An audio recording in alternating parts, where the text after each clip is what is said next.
এই ঘটনা কি হয়েছিল বলো? ছাদে থেকে লাফ দিছিলা কেন? ছাদে থেকে কেন লাফ দিছিলা?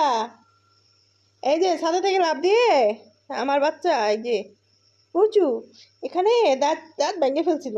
আরেকটু এলে দাঁত ভেঙে যেত। দেখছো? ভয় দেখাচ্ছে আমাকে বাবা। কেন ভয় দেখাচ্ছ? ওর মানে আসল কষ্টটা হচ্ছে ছাদে যেতে দেই নাই। দেখেন কয়টা বাজে, এখন হচ্ছে রাত 8:30 বাজে। ও ছাদে হচ্ছে ঘুরবে, ছাদে বসে থাকবে, ছাদেই ঘুমাবে। সে রুমের মধ্যে আসতে নারাজ, যার জন্য আমার উপরে তার এত রাগ, এত অভিমান। কিচ্ছু করার নাই বাবা।